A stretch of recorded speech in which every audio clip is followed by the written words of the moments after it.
Muchas gracias por estar conectados esta mañana. El día de hoy se engalana nuestra cámara con nuestra invitada de honor, la licenciada María de los Ángeles Rojano Zabalza, juez séptimo del distrito en el séptimo Tribunal Superior de Justicia de la Ciudad de México. Le agradecemos mucho, licenciada, que nos acompañe el día de hoy. Además, con sus comentarios tan importantes con este tema que durante esta pandemia ha sido una problemática muy importante para los comerciantes, para los empresarios de esta Cámara. Creo que esta mañana va a ser de gran provecho, nos van a ser muy útiles sus comentarios. La Cámara de Comercio, a través del ingeniero Nathan Poplansky Berry, le da la más cordial bienvenida y a todos los participantes les augura una excelente mañana. Muchísimas gracias y cedo los micrófonos. Muchas gracias. Muchas gracias, muy buenos días. Pues la verdad es un verdadero placer poder contar con la licenciada magistrada, con una antigüedad de 29 años en el Tribunal de Justicia del Distrito de la Ciudad de México ahora, y obviamente que nos regale su tiempo, y ya además ya la amenazamos de que va a ayudarnos o va a compartirnos situaciones de que tienes amplia experiencia, obviamente en el área también laboral, y bueno, 29 años es muchísimo, ¿no? Y que ahorita siguen trabajando muchísimo, y a ver si al final, faltando unos 10 minutos, 15 minutos, nos hace una señal la maestra Deyanira para ver lo que estábamos comentando, los posibles cambios que ya vienen o que se están proponiendo, y obviamente que tenemos que estar muy atentos porque pues el gran problema que tenemos es que es a base de un fast track, ¿no? Bien, nuestro tema de ahora obviamente es muy importante. Vamos a partir obviamente primero de lo que es la figura de otorgamiento de uso o goce temporal de bienes muebles e inmuebles. Nos dirigiremos, si no dispones otra cosa, María de los Ángeles, a que sea de bienes inmuebles, y que nos dediquemos a la figura únicamente de arrendamiento y subarrendamiento, así como además de todo lo que abarca todo eso. Bien, pues, ¿qué nos puedes decir de esa figura jurídica, María de los Ángeles, si eres tan gentil? Buenos días. Reitero, agradezco a todos ustedes la invitación de que fuimos objeto, y me permito compartir un tema de interés como es el arrendamiento. ¿Por qué? Porque en estas condiciones que actualmente nos constriñen, no solo tenemos que ver nuestro fundamento jurídico, sino tenemos que entender la estructura de este contrato. Si bien lo tenemos consagrado en nuestro Código de Procedimientos Civiles, el procedimiento en general, y en nuestro Código Civil la estructura del contrato, y lo tenemos debidamente referido en el artículo 2398, no menos cierto es que no basta con la lectura. Como hemos dicho en otras ocasiones, tenemos que adentrarnos en este gran cúmulo de conceptos jurídicos para poderlo entender.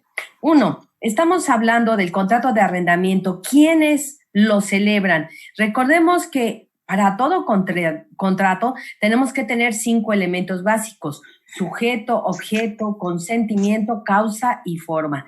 Son 5 elementos que en todo contrato tenemos que identificar para poder saber si es legal, si no es legal, si está establecido, si tiene un nombre. Como en el caso que nos ocupa el contrato de arrendamiento. Vamos a pasar en su momento una pantalla en donde veo todo claramente definido. Yo me permití consensar o analizar de manera continuada no solo el arrendamiento de bienes inmuebles, sino también el arrendamiento financiero, porque en ocasiones se han contactado. Lo voy a ver de manera separada. Pero antes de entrar a ese nuevo, dijéramos, etapa o punto, tenemos ahorita que ver quiénes son los sujetos que intervienen en el contrato de arrendamiento. Primero tenemos que es el arrendador y el arrendatario. Muchas ocasiones llamado el dueño y el inquilino. Comúnmente así los designamos. Sin embargo, debemos de ser cautos porque realmente el contrato está definido y debiéramos de tener 2 partes con igualdad de oportunidades. No significa que los dos tengan la misma calidad, puesto que nuestro contrato viene a dar pauta al uso y disfrute de un bien. Dueño ¿sí? Una persona llamado arrendador que le va a conceder ese uso y disfrute a otro llamado arrendatario. Obviamente uno tiene cierta autonomía económica. Sin embargo, no por ello deja de tener obligaciones y derechos al igual que el otro. ¿Por qué? Porque en ese momento, cuando se están poniendo en un acuerdo consensado para poder disfrutar ambas partes de un beneficio, uno será el disfrute del bien y otro será el disfrute del precio. No se intercambia una propiedad, pero sí el uso y disfrute. Se está concediendo un derecho real para poder conceder ese uso y disfrute. No el derecho real en su totalidad, y por ahí algunos estudiosos de la materia dicen, no, es un derecho personal, porque solamente se concede de un sujeto al otro. Sí, es muy cierto, nadie niega esa posición. Sin embargo, va vinculado con un derecho real, que es el bien inmueble. ¿Y por qué los vamos nosotros uniendo de manera ligada? Porque el bien tiene que ser cuidado y tiene que ser cuidado por ese arrendatario que tiene las obligaciones como si fuera el dueño. Es bien entendido y en el ámbito jurídico no tenemos que tener ninguna duda. Es un derecho personal que une a las partes, pero sobre un derecho real, sobre el bien inmueble.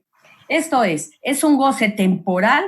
Sí. ¿Por qué? Porque es el uso de la cosa de manera debidamente consensada. La temporalidad debe de ser de acuerdo a sus intereses, punto que más tarde vamos a volver a retomar, porque en la iniciativa que hoy les vengo también a comentar, se está obligando a que tengan una temporalidad obligatoria. Nosotros no podemos obligar a las partes a que tengan una cuestión que en la ley marque si ellas no están de acuerdo. Segundo punto, pagar por ese uso y disfrute un precio que debe ser cierto. ¿A qué nos referimos cierto? Porque en muchas ocasiones se ha entendido que debe ser un precio solamente en vía económica o pecuniaria o dinero en efectivo. No, aquí también podemos nosotros tener en algunas condiciones un intercambio por algunas otras cuestiones, algunas otras cosas. La única diferencia es que no es una permuta, porque aquí va a ser un precio cierto, líquido y apreciable en dinero. Yo te puedo dejar, sí, que vivas en mi casa a cambio de determinado, a lo mejor, cosecha. Sí, pero esa cosecha va a tener un precio y lo vamos a aplicar a nuestro precio de la costa o, en su caso, convenido como la tabulación de nuestro contrato de arrendamiento. Entonces, ¿cuáles elementos estamos encontrando? Uno, los sujetos, arrendador y arrendatario. El objeto, que es el objeto, el uso y disfrute de una cosa que yo tengo que disponer siempre y cuando sea de mi propiedad o tenga las facultades necesarias para poder disponer de ella. Aquí tengo que ser muy cauta en el aprecio del concepto, porque en muchas ocasiones los hijos rentan las casas de los padres. Si tienen facultades para hacerlo, muy bien, pero las más de las ocasiones el señor, la persona mayor o el gran amigo ya anciano no tiene las facultades para poder hacer el contrato de sí, pero tampoco le ha otorgado un poder a su hijo. ¿Tendrá este hijo las facultades de rentarlo? No. Y hay que ser cautos en ese sentido. Y ahí hablamos de la validez del contrato y en su caso de la capacidad que deben de tener las partes para celebrar el contrato. María de los Ángeles, una pregunta. Sí. ¿Qué pasa para el arrendador y para el arrendatario en el caso como el que estás marcando de una tercera persona sin un debido documento que le dé los poderes para poder otorgar ese uso o goce? ¿Quién es la persona más perjudicada? Yo creo que es el arrendador, ¿no? Y también el arrendatario. ¿Por qué? Porque en cualquier momento, si yo arrendador no tengo la vinculación jurídica con el arrendatario, puedo solicitar la devolución del bien. Claro, obviamente tenemos aquí al perjudicado, que es el arrendador, porque él no está recibiendo la renta en muchas ocasiones, y eso es lo que nos duele en relación al ámbito social. ¿Por qué? Porque son gente mayor que, aunque toda su vida invirtieron en ese patrimonio, después no pueden disfrutar de esa cantidad o de esa erogación o mensualidad o a veces son semanales el pago de las rentas. Entonces, claro que es perjudicado el arrendador, que debería de ser el mejor y el mayor titular beneficiario de la cuestión. Ahora, es la cancelación del contrato y en este caso el desahucio? Sería la nulidad del contrato. Y ahí la nulidad. La nulidad del contrato, ¿por qué? Porque no tenemos una legitimidad en la realización de ese vínculo jurídico existente entre los dos. Entonces, ni siquiera podría ser rescindir, porque no es terminarlos, ni siquiera ha iniciado. ¿Por qué? Porque yo estoy celebrando un contrato con usted, maestro, de un bien que no es usted propiedad. O sea, no es el propietario. Entonces, en cualquier momento, el verdadero propietario puede venir y hacerme un desalojo, ni siquiera un desahucio, porque el desahucio es un término que hemos ocupado cuando no pagamos renta. Sin embargo, aquí la parte dueña, sea el señor mayor o sea a lo mejor un papá ya enojado con su hijo y que viene, nos puede hacer precisamente un desalojo, porque nosotros estaríamos ocupando indebidamente ese bien sin razón y sin derecho. Entonces, ser muy cautos en la celebración del contrato. El consentimiento también es muy importante. ¿Por qué? Porque nosotros sabemos que el contrato de arrendamiento en muchas ocasiones no existe en la forma escrita, sino tenemos un consentimiento de manera verbal. No es que no exista el contrato porque no tengamos un papel. Eso ha sido una confusión de todos los tiempos. Porque si usted y yo nos ponemos de acuerdo, estamos llevando a cabo un contrato por el consentimiento de ambas partes y quedamos sujetos a esa obligación o vinculación. Siempre les pongo un ejemplo clásico. Cuando yo voy a la tienda y compro un refresco, no hemos firmado ningún papel.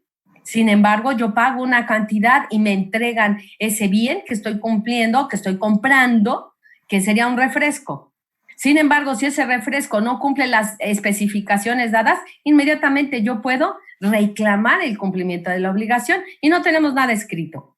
Lo mismo sucede con nuestro contrato de arrendamiento. Es muy importante porque cuántas veces existe este arrendamiento y no lo hemos perfeccionado mediante nuestro contrato escrito. Porque mientras hacemos las gestiones, a veces obviamente no tienen el título de propiedad debidamente requisitado, pero no por eso pueden dejar de disfrutar el bien. Yo tengo la posesión y tengo en su caso, un contrato privado de compra y venta que me da la titularidad de la posesión. No he hecho mis escrituras, ¿por qué? Porque no tengo dinero.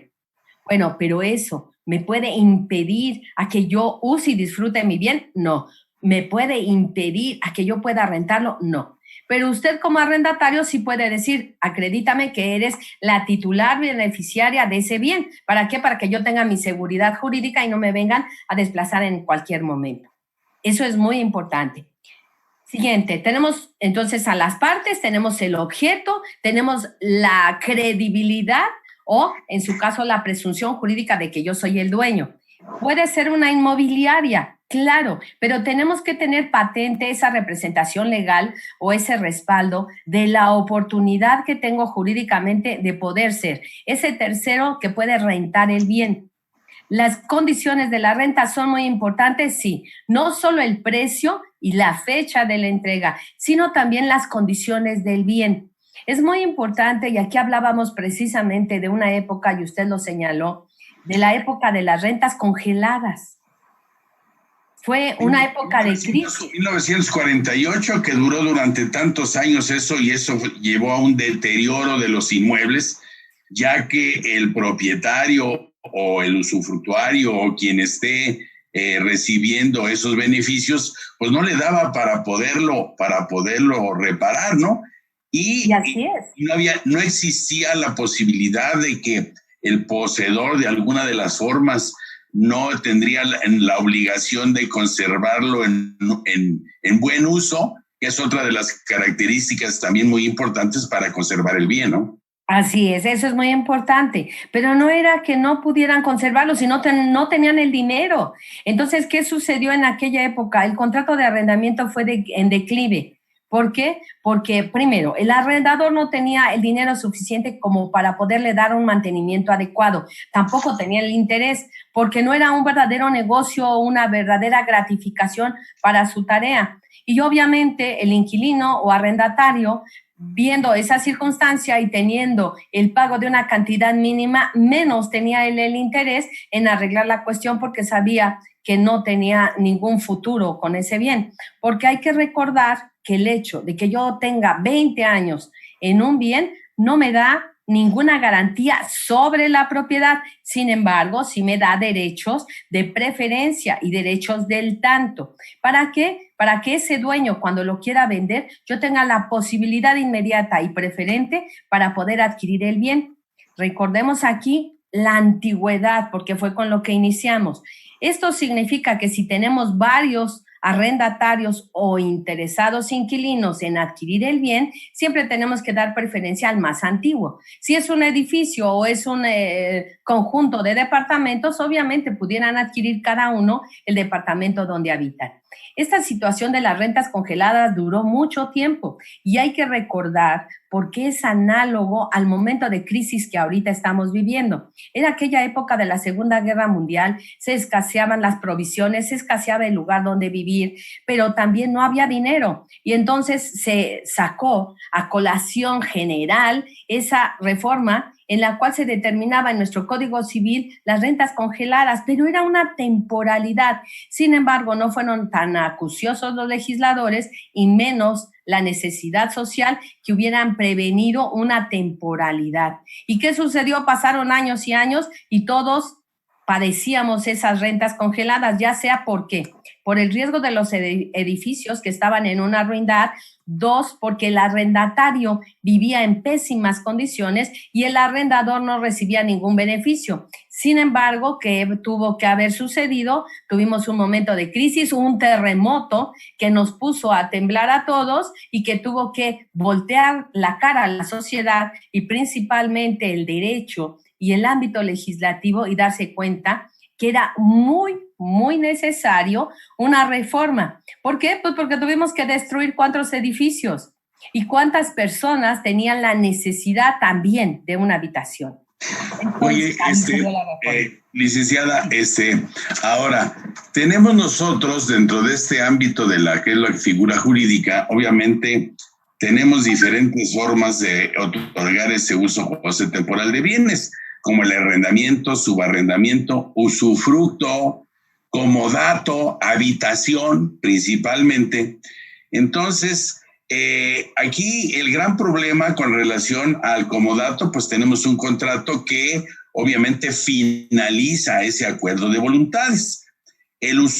Tanto el usufructo igual, porque puede ser vitalicio en caso de una sucesión testamentaria, o puede ser por un tiempo determinado o con un plazo para poder dar de baja ese contrato.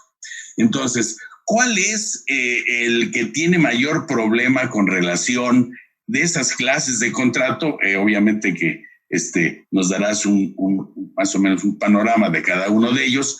¿Cuál es el que en este momento tenemos el problema? Porque existe un acuerdo de voluntades por escrito, en donde existen penalidades y existe obviamente una serie de características, o cuáles son las características que deben de tener. Aquí resulta muy interesante porque no hay que confundir.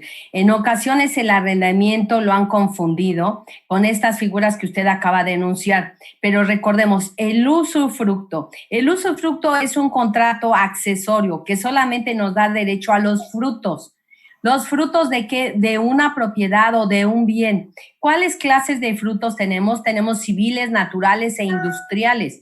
Usted y yo somos dueños de una empresa y podemos dejarle el usufructo a nuestros hijos. ¿Qué significa? Que esa empresa, todos los frutos industriales que tengamos, usted y yo, aunque seamos los dueños, van a ser en beneficio de esos hijos. No es una renta, sino simple y sencillamente es el disfrute de los frutos industriales. Si estamos hablando de un usufructo, de una casa habitación o de un edificio de departamentos, estaríamos hablando de los frutos civiles, que en ese sentido serían las rentas.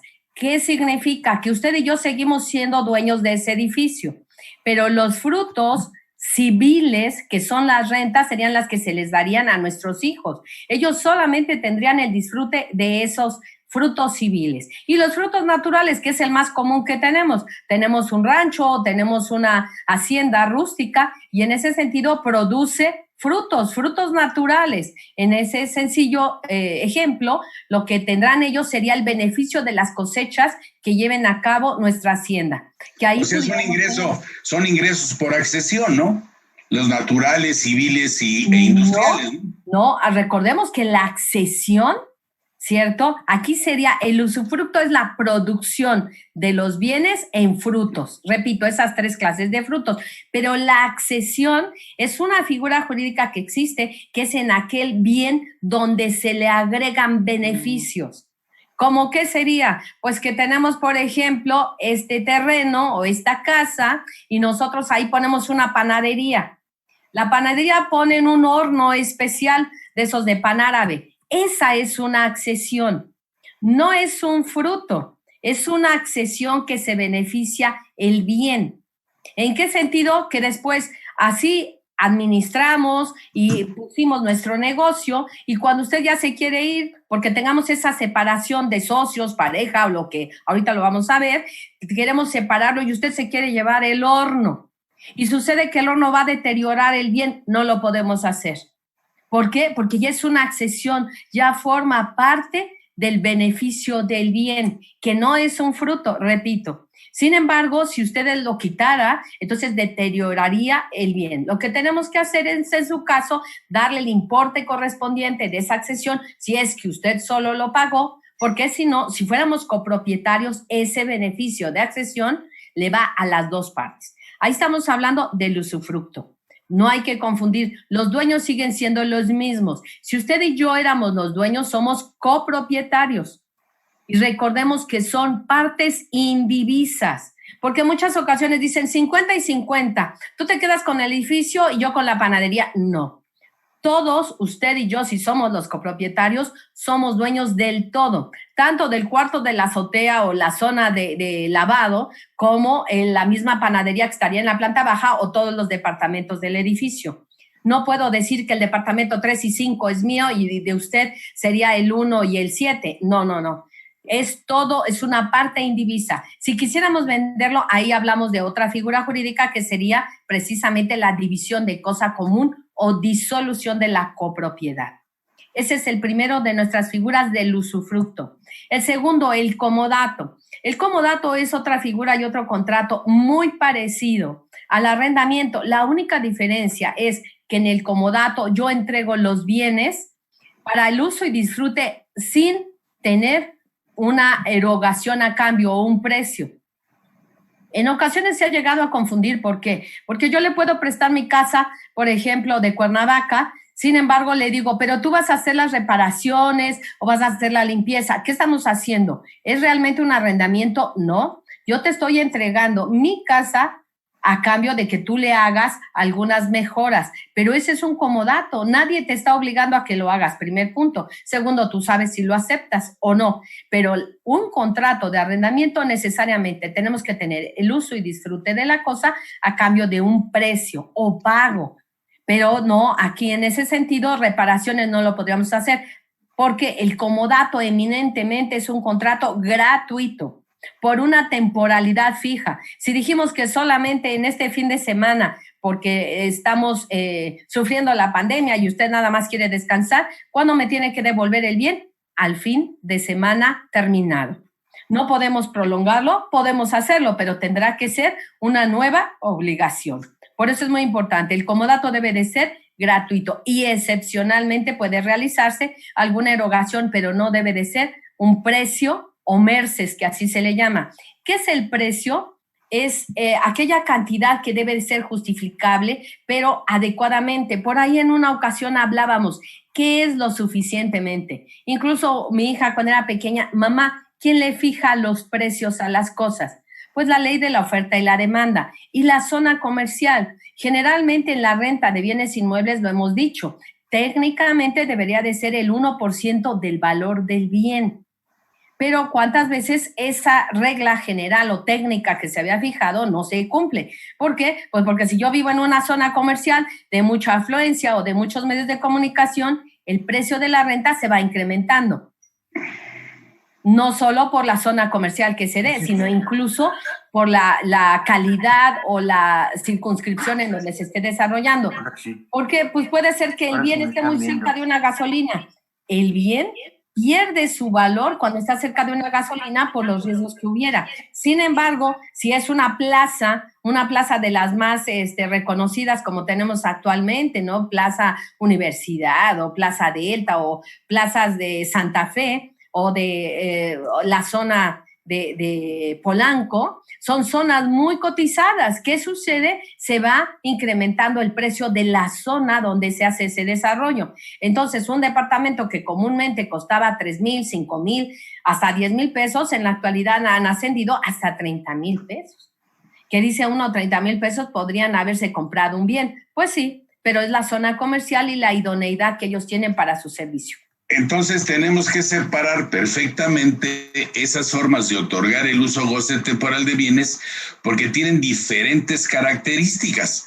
Aquí, y además, y temporalidades, ¿no?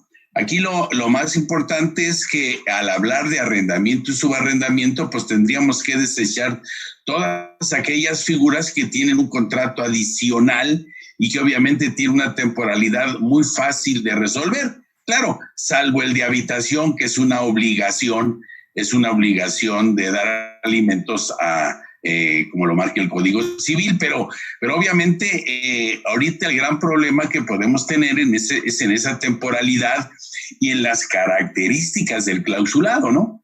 Y ahorita, además del contrato, su fijación, primero la figura que estemos enderezando, las condiciones y las cláusulas, usted mencionó otra más, el uso y la habitación, que no solo sería la alimentación. Aquí tenemos uso y habitación que en ocasiones se ha dado y en la actualidad tenemos personas que rentan un bien y tienen a sus roomies. Y en caso, ¿qué sucede? ¿Quién será el obligado al pago de la renta? ¿Qué obligaciones derivadas tienen los roomies que ahí viven? Entonces, por eso es esencial que nosotros en el contrato hagamos especificaciones y más. Algo muy, muy sensible, que ahora ya no tenemos muchos niños. Anteriormente era una condición también de los contratos el número de hijos que tuvieran, pero tuvimos una época que a veces llegaban familias hasta con 10 hijos. Entonces, al principio del contrato ellos señalaban que tenían hijos, pero no ponían el número. Y entonces ya cuando era una casa, habitación de 2 recámaras y llegaban con 10 hijos, pues era imposible la proporcionalidad del servicio. 1. Y 2, pero ahora tenemos edificios que tienen limitación de mascotas y sin embargo, estos señores llegan con sus animales, que ahora son lo que se dice, ¿no? Como los tratan como si fueran de la familia. Y no criticamos tal situación. El problema es las condiciones de los contratos. Ellos pueden tratar de la mejor manera, porque a veces pues hay tanto cariño que se da con estas mascotas, pero es muy importante que se especifique en el contrato si van a tener acceso, qué condiciones y si tienen los servicios de urbanidad necesarios para dar esa condición de protección.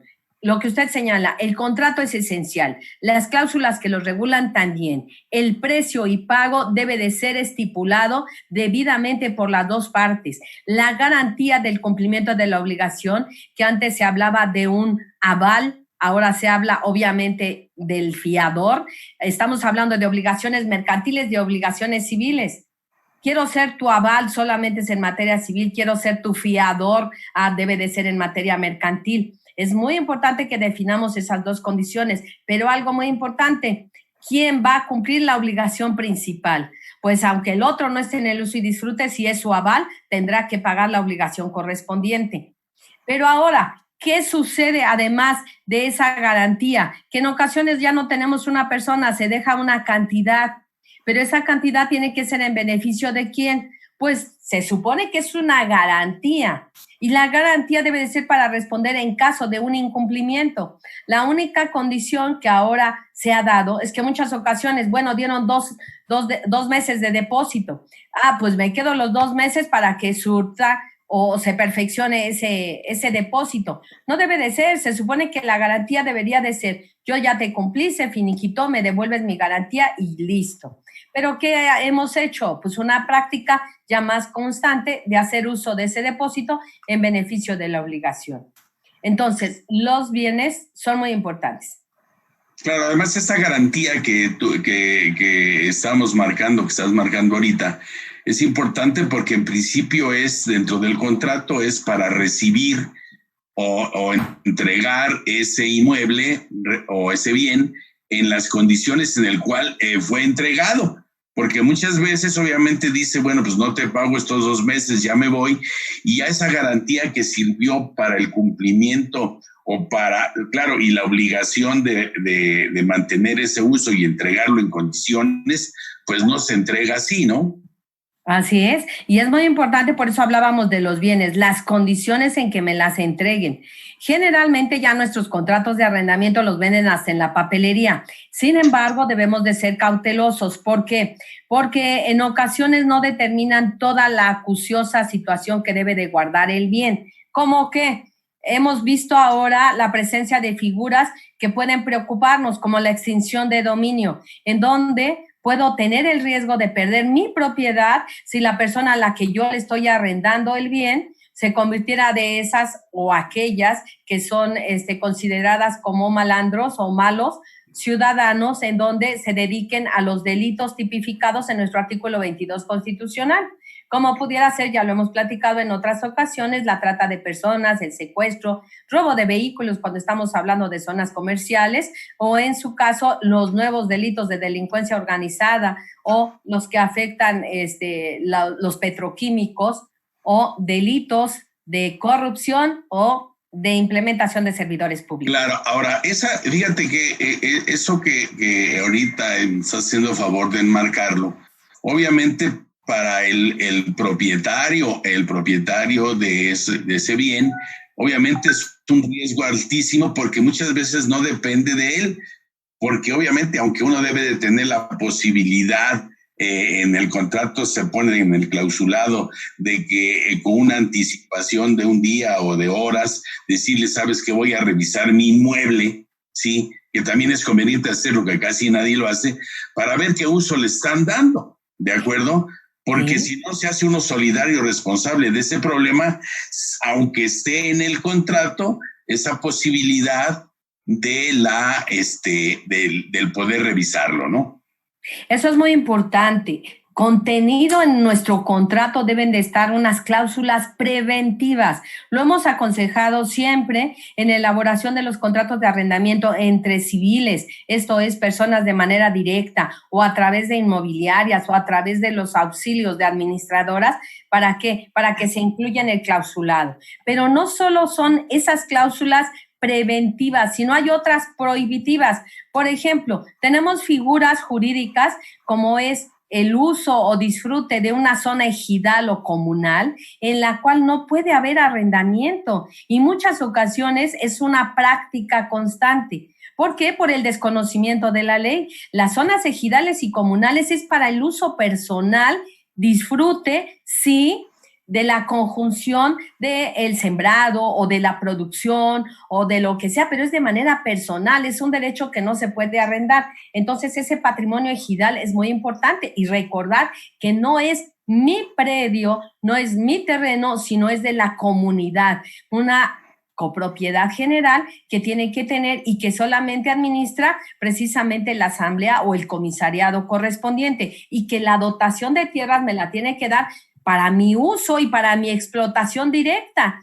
no para que yo lo arriende. Y como usted hablaba, el subarriendo es otra figura muy salvaguardada. Sin embargo, solo debe de estar permitida cuando el dueño lo ha autorizado y que en su caso se delimiten las obligaciones del arrendador y del subarrendatario.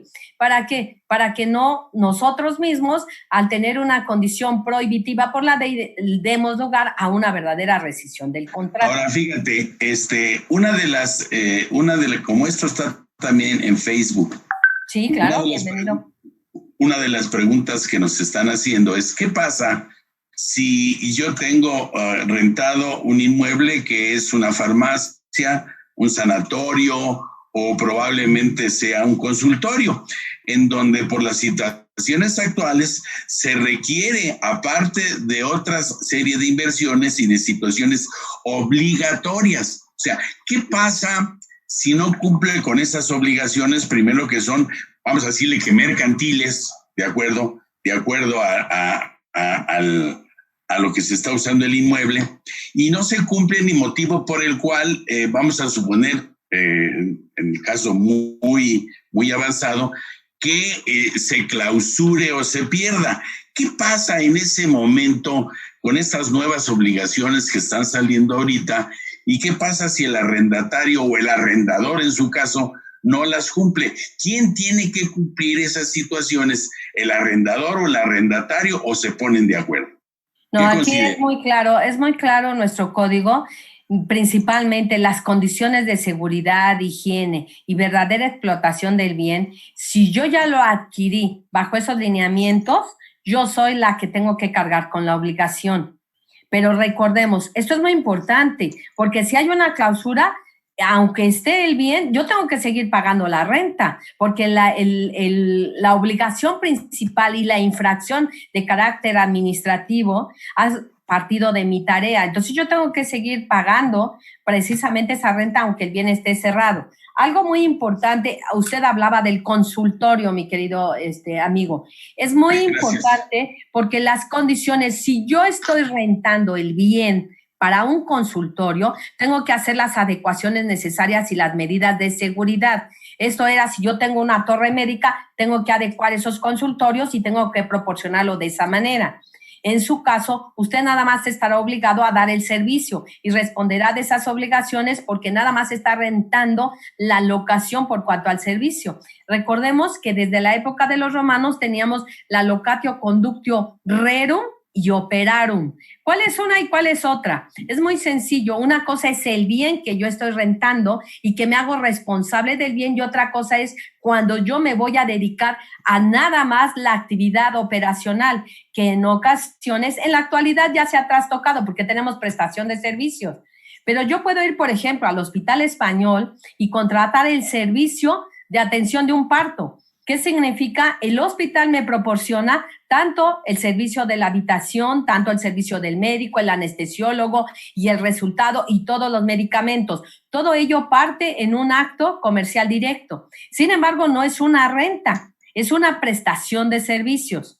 A diferencia... ¿Qué puede ser? Perdón que te interrumpa. Sí. En este caso podrían ser muchos dentro de el mismo hospital o cualquier otro. Estamos hablando de diferentes servicios. Lo puse como un ejemplo. Estamos hablando de la habitación, es como un comodato. ¿Estás de acuerdo? No, o sea, es donde no es un comodato. Recordemos, una de las características principales que dije del comodato es que debe ser gratuito. Y aquí no sería gratuito. Entonces, la renta de eso y de todo el mobiliario y el equipo de ese, aparte la misma farmacia, la enajenación, la contratación por farma independiente y algunos dependientes como las enfermeras, de todos los que van a contribuir en dar ese servicio. Eso entonces, es muy importante. Diferentes contratos, ¿no? Es un solo contrato que va vinculado con varias obligaciones. Es muy importante. Servicio. Imaginémonos en ese ejemplo, y ahorita vamos a regresar porque les digo, es muchísimo material, pero además muy interesante. ¿Qué sucede con esa atención? Que ahorita tenemos una emergencia de COVID. Yo estoy embarazada y tengo ese bebé con el riesgo de COVID, pero el hospital que yo tenía contratado no tiene el servicio, pero el Estado sí me lo tiene que proporcionar. Entonces, ¿qué tenemos que hacer? Ese hospital que yo tenía contratado para el servicio no tiene la protección, entonces tenemos que buscar otro que tuviera el servicio, y ahí es cuando surgen en ocasiones servicios subrogados, en donde no pueden tener la atención ellos mismos, pero tienen la obligación de dar la atención. Entonces hacen una subrogación. Es autorizada así. ¿Por qué? Porque si yo así lo autoricé en el contrato y así lo permitimos, ¿qué sucede? Esa permisividad, pues no puedo quedarme en ese hospital si no tengo la atención necesaria. Entonces me canalizan.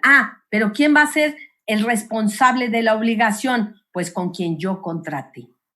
Y eso es, claro, ya es una cuestión diversa nuestro arrendamiento. Aquí ya tendríamos, por eso hablamos de la prestación de servicios. Ahora, ¿qué pasó si el anestesiólogo fue el que me puso mal el bloqueo? y yo tengo una consecuencia, una inmovilidad o dijéramos un riesgo. Uno, tendríamos que ver otras obligaciones como es el conocimiento informado, como la delimitación de la responsabilidad de cada uno de aquellos ingerentes de su profesionalidad que intervinieron, porque el cirujano me pudo haber operado muy bien, pero pudo haber sido que la anestesia no. Pero aquí estamos hablando precisamente, ahora nos regresamos a nuestro mundo del arrendamiento.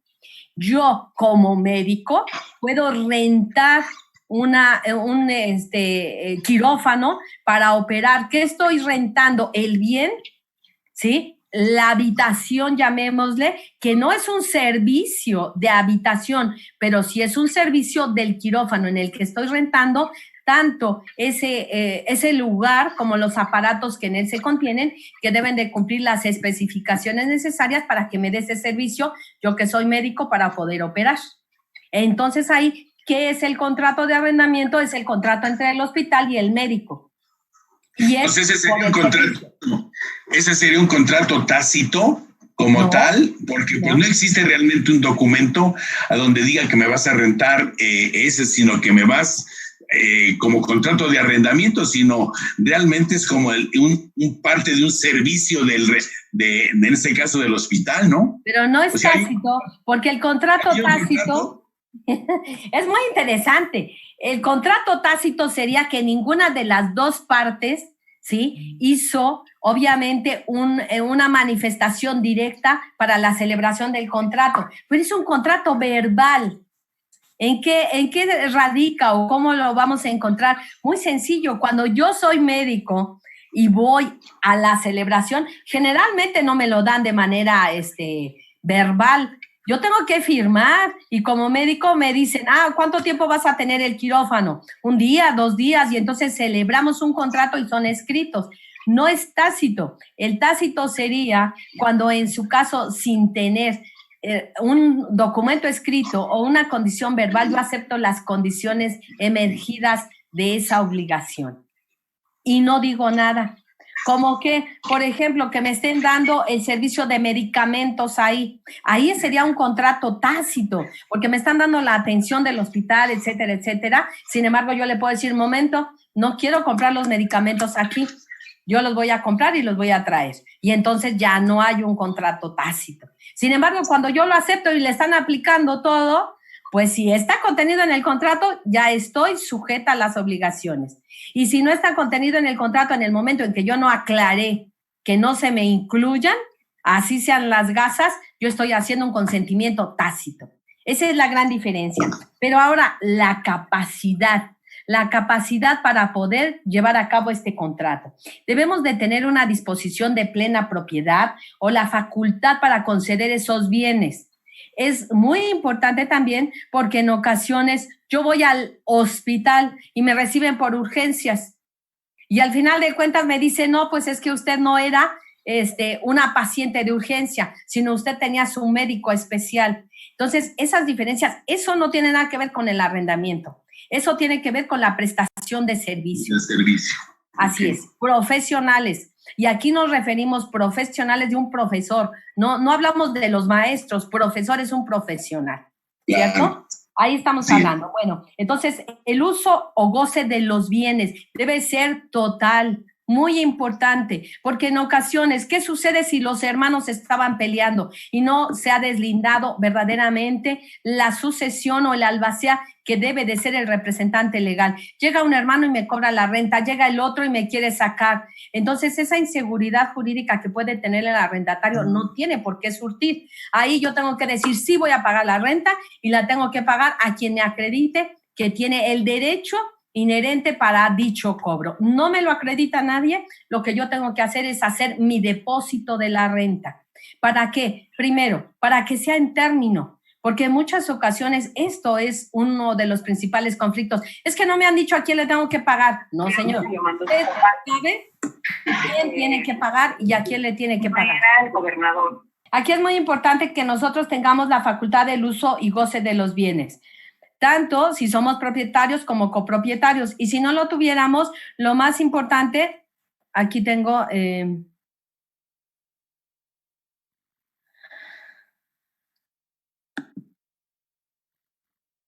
Muy bien.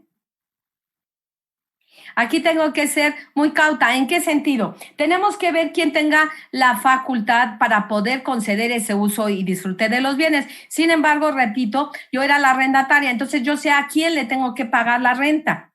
¿A quién? Ah, pues era el señor que falleció. Entonces, si mi renta se vencía el día primero, tengo que hacer la consignación en mi oficina de consignaciones para hacer el pago correspondiente. No tengo oficina de consignaciones en aquella institución, oficina o dependencia que hace las veces para poderlo tener. No lo tengo, pues entonces ante un juzgado hago la consignación, pero que tengamos ese depósito cumplido. ¿Para qué? Para que no me puedan reclamar propiamente la situación de no pago. Así es. Pero además de ello, tenemos el uso y disfrute que no solo me impidan por una tercera persona, sino que también cumplan las condiciones debidas para ese uso y disfrute. Si yo veo que ya le hace falta un saneamiento o ya le hace falta una protección de impermeabilizante, tengo que decirle al arrendador, porque son cuestiones mayores. Recordemos que las mejoras menores son del arrendatario. No le voy a llamar al dueño de la casa si tengo una pequeña fuga de agua. Es una obligación inherente al uso y disfrute del bien que se pudo haber deteriorado de manera continua por ese disfrute. La copropiedad y el consentimiento, también esto es muy importante. Si son dos los dueños, recordar que tengo que tener, claro que puedo celebrar el contrato con uno de ellos. ¿Por qué? Pues porque si él tenía la administración es bien hecho o bien hecho. Pero ¿qué sucede cuando el otro copropietario está en desacuerdo? Puedo tener esa divergencia. Entonces, en ese momento, cuando ya tenemos divergencia, yo hago mi depósito y con eso cumplo mi obligación. Menores, estos menores es muy importante. También hemos encontrado muchos menores que quieren rentar. Si el niño era un emancipado, es bienvenido, que serían de 17 años, antes de los 18.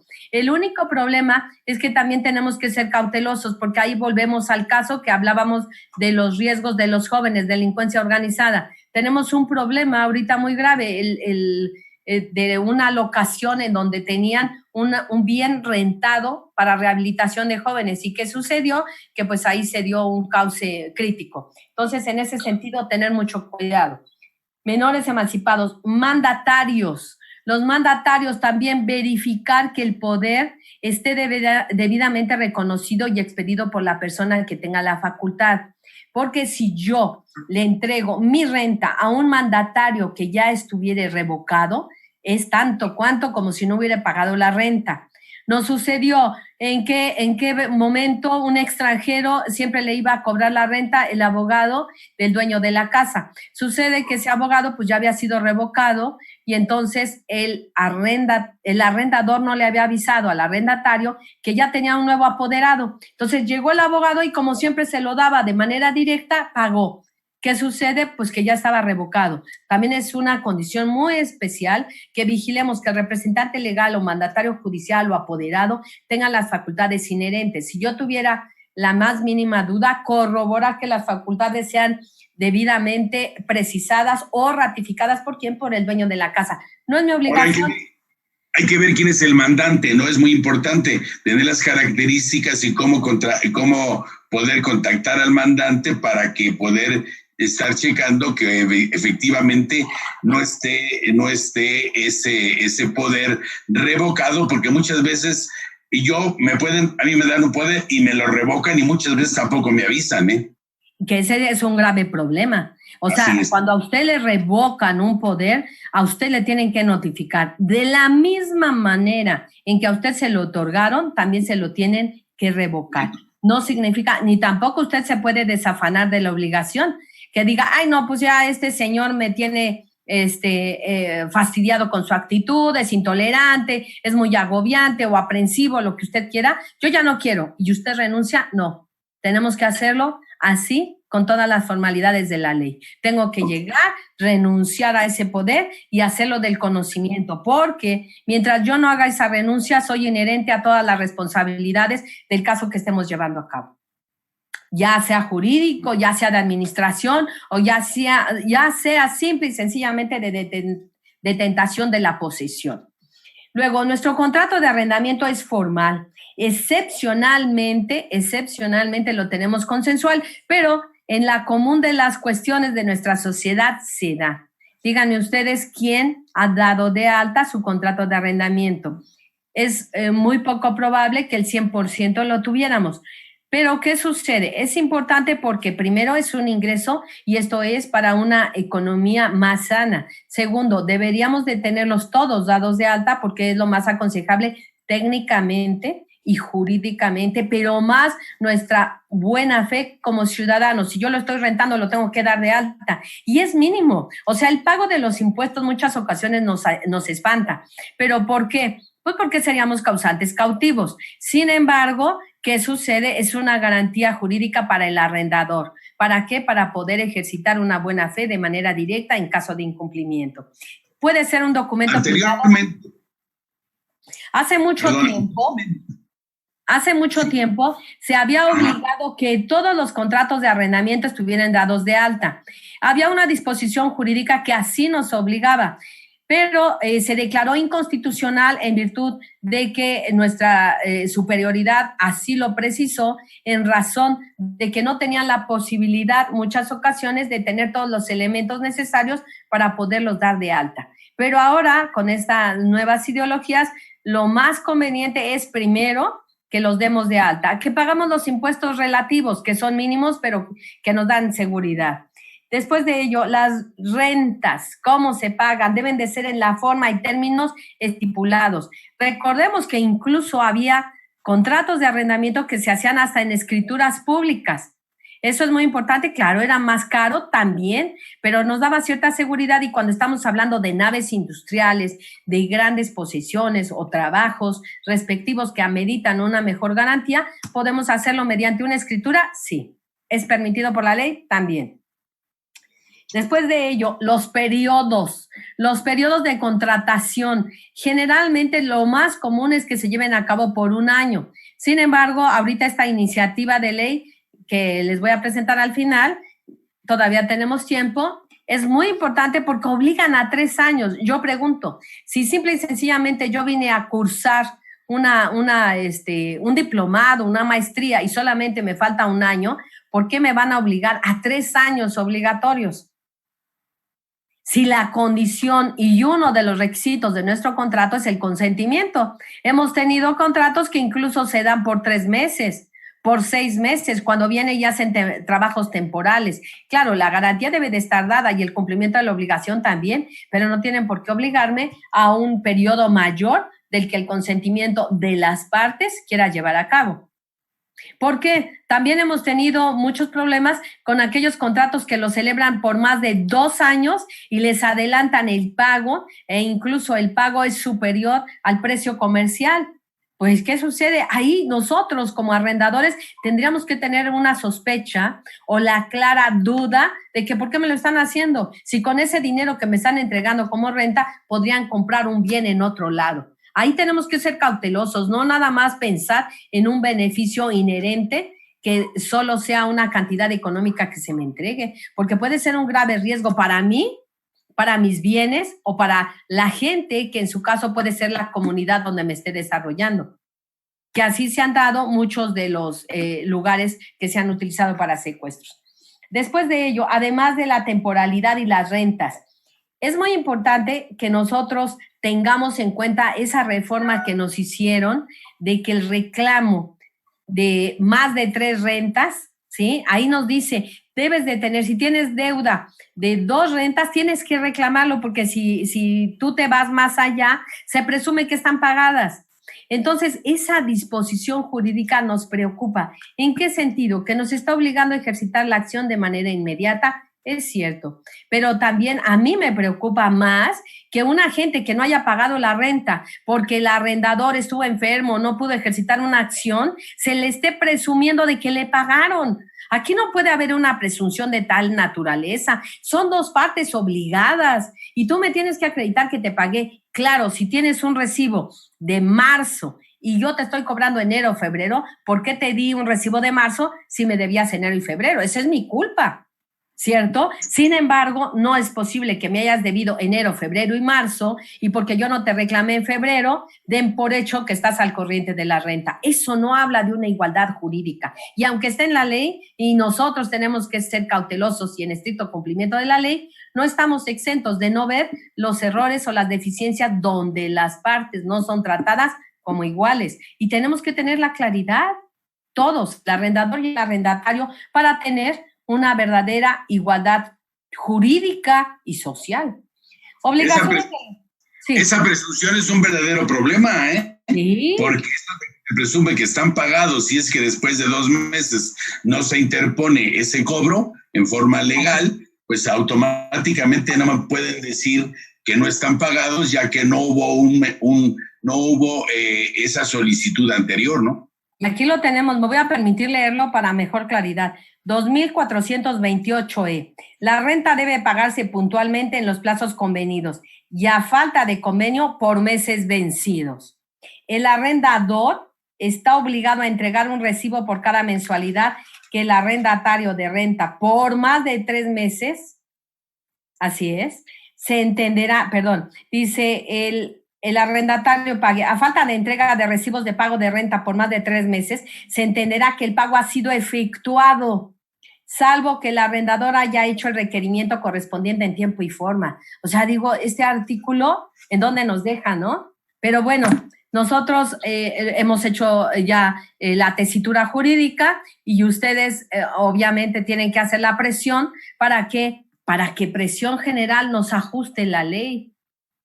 No pueden decir porque yo no hablo, soy inocente. No, señor. O sea, tenemos que hablar para deducir el mejor derecho.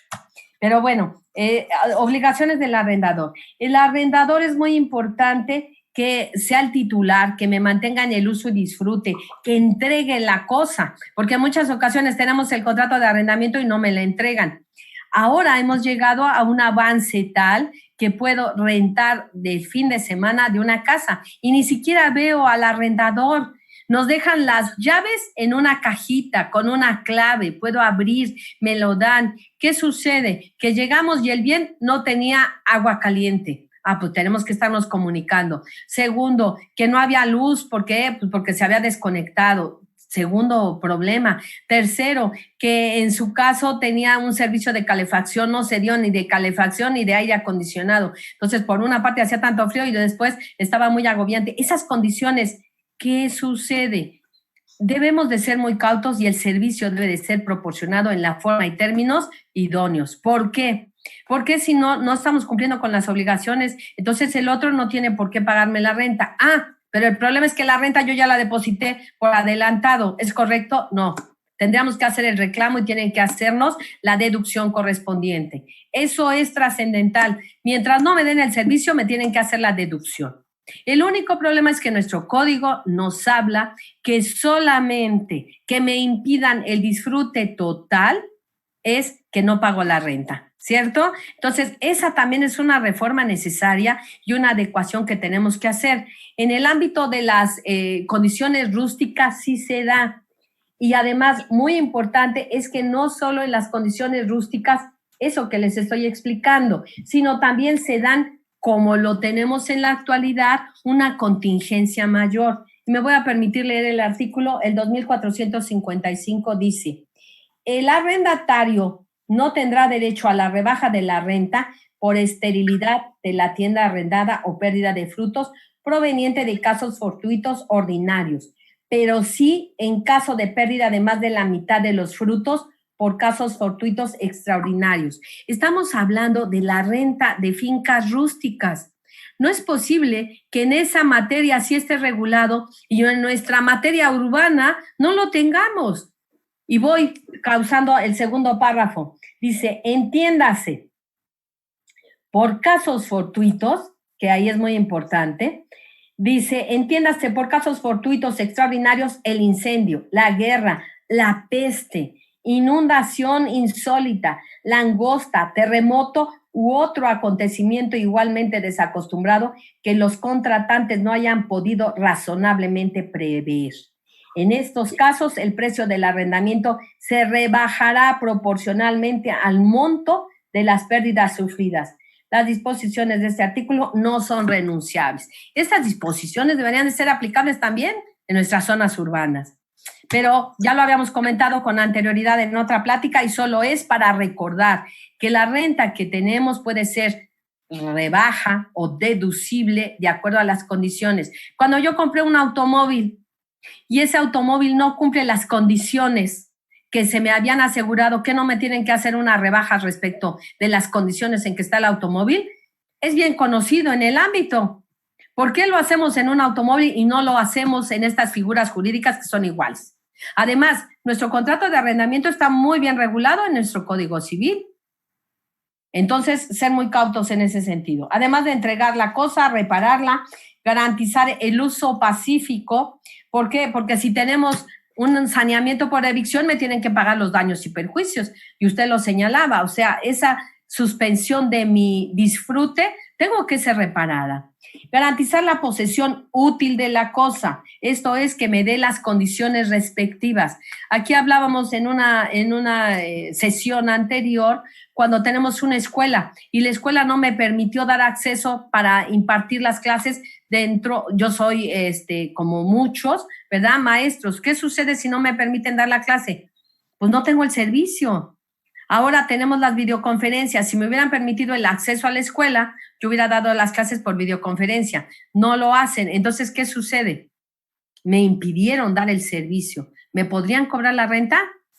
¿No? Y en su caso, aunque ellos tengan que pagar agua, luz y todos los servicios, no me dieron el acceso. Entonces, ellos son responsables porque no me permitieron. Si me hubieran permitido y yo hubiera dado clases por videoconferencias, estoy poniendo en plan ejemplificativo, Yo en mi caso nunca cobro por las clases ni tampoco tenemos esas condiciones. Pero es muy importante, ¿para qué? Porque tenemos que responder de los daños y perjuicios en caso de que tengamos un impedimento del uso y disfrute del bien. No alterar la forma de la cosa, también esto es muy importante, ni estorbar el uso de la misma, ni el acceso. Tenemos algunas cuestiones que son bodegas, que en su caso, además de tener el servicio, obstruían el paso o causaban daños a otros. Cuando se hace el reclamo, generalmente ¿a quién le reclaman? ¿Al arrendatario o al arrendador? Pues al arrendador, ¿no? Y entonces ahí es cuando tenemos nosotros que compartir las responsabilidades y las obligaciones inherentes. Pagos de las mejoras. Las mejoras, si son superiores, por ejemplo, hablábamos del impermeabilizante. Yo no estaba, no lo pude hacer y todo, pero venían las aguas y lo tenía que hacer el arrendatario. Si él lo hizo, lo pagó y me justifica la necesidad, yo tengo que cubrir esa erogación. Primero, pero si lo hizo porque no le gustaba el color del impermeabilizante, que era rojo, y me lo puso blanco, pues esa no es una condición inmediata y necesaria. ¿Tendría yo que cubrirla? No. Solamente aquello que sea justificable. ¿Mediante qué? ¿Y cómo lo vamos a comprobar? Con los elementos de prueba que nos permitan acreditar que el impermeabilizante estaba en perfectas condiciones y que no tenía por qué haberlo cambiado de color. Devolver el saldo que hubiere a su favor, eso es muy importante. El arrendador tiene que devolver la cantidad que en su caso sea benévolo o sea de beneficio para el arrendatario. ¿Por qué? Pues porque así lo dice el contrato. Nunca dice que yo me tenga que quedar con esos depósitos que haya. Preferir a los contratos de arrendatario en relación con la preferencia y el derecho del tanto, de los cuales ya platiqué. Tenemos que tomar en cuenta no solo el pago de la renta, sino también la antigüedad. No es que quien pague más vaya a tener mayor beneficio, no, de ninguna manera. Es la antigüedad que tengamos en el uso y disfrute el que nos da el derecho de preferencia. Si las dos partes tuvieran la misma preferencia, recuerden, y aunque suene chusco, si tenemos una igualdad de derechos y no podemos elegir jurídicamente ni las partes ni la ley, se tiene que ir a la suerte. Si las dos tienen la oportunidad, nuestro Código Civil establece que tendremos que irnos a la suerte, esto es, mediante esos juegos de azar. Después de ello, ya me voy a ir con mi iniciativa de ley porque ya son 10:25, si usted me lo permite, licenciado. No, tú llévate el tiempo necesario, por supuesto. Esta iniciativa, miren, me parece muy importante, no la critico. Permíteme un segundo. Fíjate que obviamente había muchísimas cosas. Yo en lo particular te lo expreso. Yo creo que la mayoría de los que estamos aquí desconocíamos pues todo eso que es ese acuerdo de voluntades del otorgamiento de uso goce en el arrendamiento. Ahora, ¿qué pasa ahorita con el clausulado o qué problemas podemos ver como arrendador y como arrendatario en la situación actual? En el que me dicen que si no pago, obviamente, no tanto que me salga, sino que tengo que pagar la renta o inclusive hay una penalidad y estando dentro del supuesto que tú marcabas de fuerza mayor, porque aquí sí, ¿cuál sería la mejor situación aparte obviamente de buscar un convenio? ¿Y qué pasa si no quieren hacer el convenio con relación a esto? ¿Quién es el que tiene que pagar? Obviamente el arrendatario, pero el fiador o el aval, ¿cuáles son las características ahorita actuales de estos problemas? Aquí hablamos, recuerden, el fiador es la figura que nosotros tenemos en nuestro contrato de arrendamiento. ¿Por qué mencionamos el aval? Porque en muchas ocasiones, mal entendido y mal hecho, es que hacen el contrato de arrendamiento y en lugar de hacer recibos de pago mes con mes, están acostumbrados a hacer pagarés o letras de cambio. Y entonces ahí es donde viene un problema. ¿Y eso es correcto? Claro que no. Son dos actos jurídicos diferentes. Por eso hablábamos. Una cosa es quién es el aval, que es el que va a cumplir con la obligación mercantil. Y otra cosa es el fiador, que es quien va a cumplir en un contrato de arrendamiento de debida forma. ¿Para qué? Para que nos quede muy claro. Fiador es pagador. Y en su caso, si no cumplo yo la obligación y tengo un fiador, contra él se van a ir, porque nosotros en nuestra legislación no nos dice que primero tengan que agotar la instancia conmigo y luego repetir en contra del fiador. Al contrario, dicen, pues puede elegir la parte actora con quien cumplir la obligación. Y entonces, en ese sentido, pues el fiador generalmente es quien tiene una garantía de bienes para poder responder del cumplimiento de la obligación y contra esos bienes es con lo que se va. No obstante, que el fiador debería de ser una obligación de índole personal para el cumplimiento de la obligación. Eso es muy importante. ¿Quién va a pagar? Pues aquí va a ser a elección de la parte actora. Pero lo que es más importante, si yo soy fiador, tengo que mandar llamar ¿a quién? Pues al deudor principal. Recuerden, no es que yo me quede con la deuda. Yo puedo repetir. ¿En contra de quién? En contra de ese deudor. ¿Yo lo puedo hacer? Sí. El único problema es que de primer momento la que va a tener que responder la obligación soy yo. Y ese fiador es el que tiene que pagar. Después de ello yo repetiré en contra del deudor principal. ¿Lo puedo hacer? Sí, jurídicamente está establecido y podemos caminar de buena marcha. Pero algo muy importante, si no me dejaron utilizar el bien, tengo que hacerlo valer. ¿Y lo puede hacer valer el fiador? Pues no, porque él no sabe.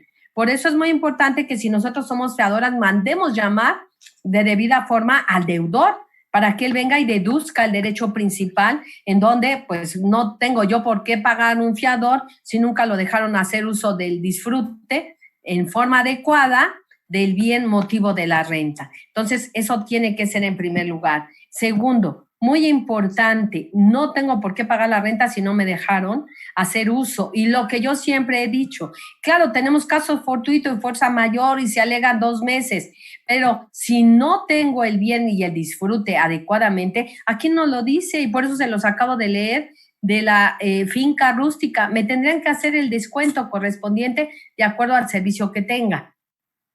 ¿Por qué? Porque ahorita tenemos locales que están abriendo 2, 3 días por semana. Claro, el agua, la luz se está gastando y es la misma. Los servicios tenemos que pagarlos. Si yo tengo mi contrato de arrendamiento y yo tengo que pagar los servicios, pues los tengo que seguir pagando. Sería lo justo porque los estoy gastando. Pero no es lo mismo que yo los gaste toda la semana a que los gaste 3 días de la semana. Pero la renta tendría que ser reducida a ese punto. Sabemos que los arrendadores no están aceptando esas condiciones, pero pues nosotros los tenemos que hacer notar mediante una excepción para que se tomen en cuenta. Ok, entonces, ¿qué pasa si no me aceptan el convenio? ¿Podría yo en forma personal depositar esa parte que yo considero un 50%, un 30%, lo que sea, depositar y salvaguardar con eso la situación de un problema con el arrendador? No podría yo depositar proporcionalmente yo a mi libre arbitrio, no. El contrato nos obliga y tenemos que cubrir la obligación. Lo que sí tenemos que hacer es, en su caso, mediante una pericial o determinación jurídica, qué es lo que me está impidiendo el uso. Así como les puse el ejemplo del impermeabilizante, que no estaba el señor y no puedo dejar que mis cosas se echen a perder y lo tuve que hacer de manera inmediata, así lo tengo que hacer notar.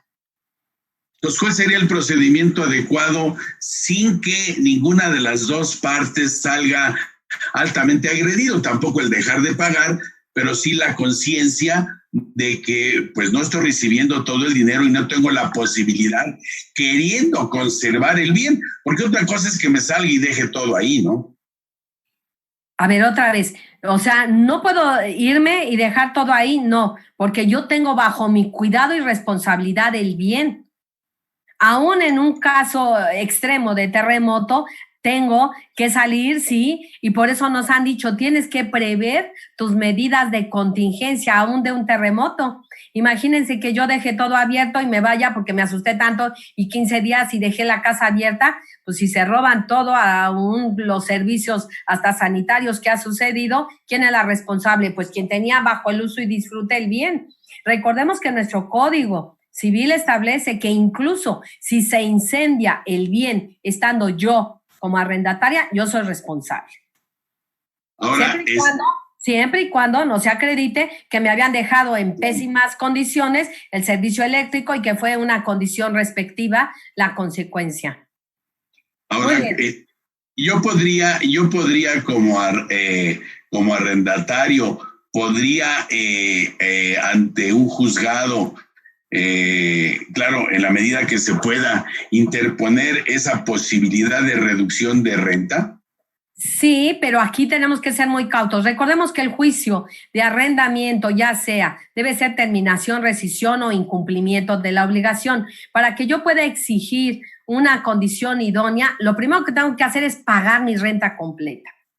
Porque también nuestro Código Civil dice, solamente puede ejercitar una acción quien haya dado lugar al cumplimiento de la obligación para exigir al otro el cumplimiento respectivo. Entonces, lo primero que tendría yo que hacer, que ahí es donde viene el cauce y la duda correspondiente, ¿no? Porque yo tengo que pagar mi renta completa y de esa renta completa hacer la deducción correspondiente. ¿Sí? ¿Para qué? Para que yo tenga mi obligación cumplida, sin embargo, se me hagan las deducciones respectivas, porque recordemos que una demanda o un juicio no nada más va a ser el reclamo de las obligaciones, sino los gastos y costas del juicio, los intereses y en su caso lo que se pudo haber dado en el procedimiento. Entonces, la verdad es que ahorita como está la ley, está en indefensión por parte del arrendatario, ¿no? No está en estado de indefensión. Lo primero que tenemos que hacer es pensar que debe de haber una negociación. Sí. ¿Por qué? Porque el arrendador también, no podemos decir, es que no debe de recibir dinero porque no hay cómo pagar. No, eso no lo podemos decir porque él tiene su bien y de una o de otra manera tiene que tener el disfrute también de ese bien. Y son los frutos. Y volvemos al caso, o sea, que el árbol no de manzanas no significa que deje de ser árbol de manzanas. Claro. Que yo tengo derecho a los frutos es cierto, pero el árbol es mío. Entonces, ese es el primer punto que tenemos que tomar en cuenta, la negociación. Y la gente debe de ser condescendiente en las actuaciones actuales.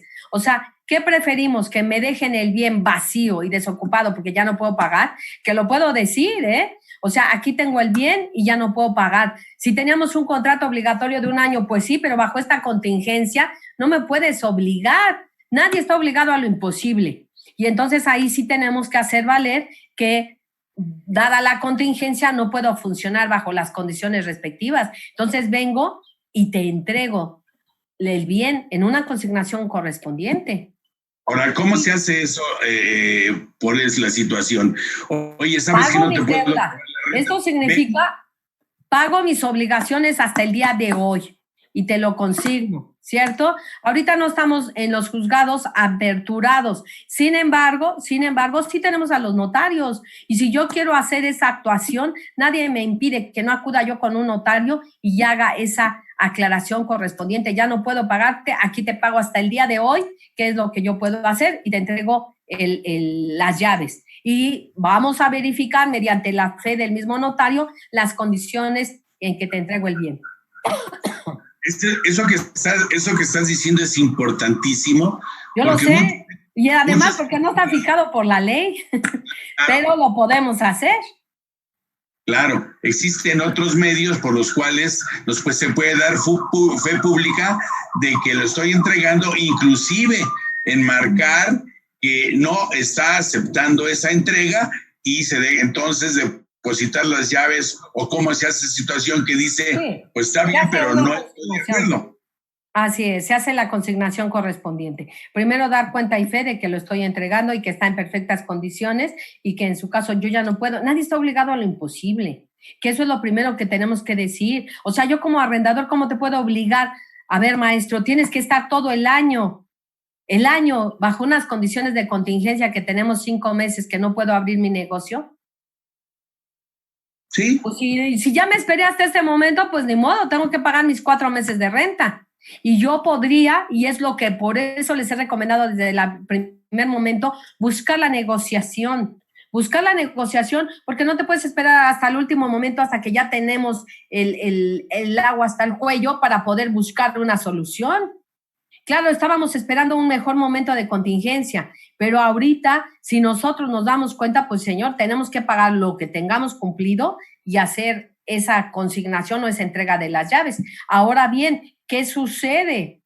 Que en su caso el arrendador me va a decir, pues es que me lo estás entregando hasta ahorita. Pues sí, y debes de tener las condiciones también el arrendador de mejor oportunidad, de que es preferible que tengamos un inquilino estos 4 o 5 meses por 4 o 5 meses más, si yo estos días que él no ha abierto me da una rebaja o una justificante de la renta. O sea, yo no le voy a dejar de pagar los servicios porque se los van a cobrar.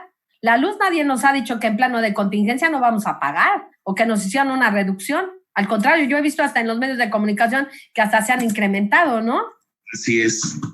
Entonces, son condiciones que tenemos que ser muy claros.